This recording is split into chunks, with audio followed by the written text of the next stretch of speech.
کوئی ایسا سچ ہے جو پاکستان کو جوڑ سکے؟ تاج حیدر صاحب کہہ رہے ہیں عوام کو ساتھ لیں، اسٹیبلشمنٹ کو نیوٹرلائز کریں، تو سچ کام کرے گا اس میں؟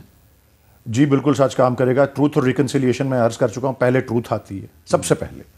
اور چھوٹی سی ایک بات کہ جو الیکشن ٹریبیونل میں کیس جاتے ہیں نا، اس کا آخری جو حد ہوتی ہے یا میعاد وہ ہوتی ہے 40 دن بعد تک ریٹرن کینڈیڈیٹ کے نوٹیفائی ہونے سے. تو اس وقت کہنا کہ 87 ہیں یا 100 ہیں یا 200 ہیں یہ قبل از وقت ہے. جب وہ ڈیڈ لائن گزر جائے گی اس وقت حتمی نظر آئے گا کہ کتنی جو ہیں پٹیشنز ہوئیں. اور یہ جو آپ نے کہا نا کہ وہ اسٹیبلشمنٹ کے پاس نہیں جائیں گے یا کیا، میں دیکھ رہا تھا، وہ مجھے یاد ہے پڑھنا، شجاع نواز صاحب کی کتاب ہے دی بیٹل فار پاکستان. اس میں وہ ساری گفت و شنید ہے of P P P leadership. وہ بینظیر بھٹو صاحبہ کا قتل ہو گیا. آپ نے ایسی کتاب کا نام لیا ہے جو آپ کے دور حکومت میں پاکستان میں بین ہو گئی تھی.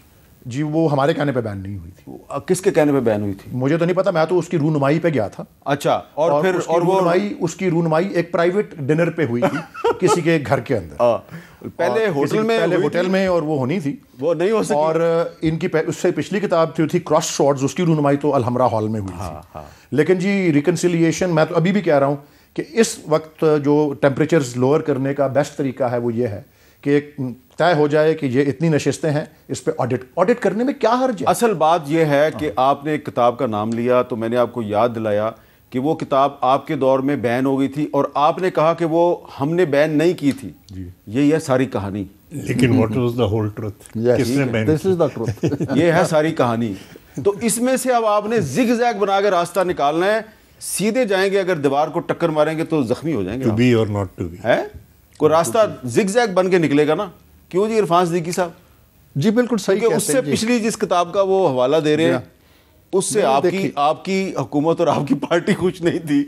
جی ہاں، میں نے وہ جنرل مشرف کے دور میں ہوئی تھی رونمائی. دونوں کتابیں دیکھی ہیں، بہت سے حقائق ہیں اور بھی بہت سی کتابوں میں حقائق ہیں. اور میں اگر ایک کتاب لکھ دوں میر صاحب جس کا دیباچہ آپ سے میں لکھنے کو کہوں گا تو اس میں بھی بڑے ہوش ربا حقائق ہیں. پلیز مجھ سے نہ لکھوائیے گا.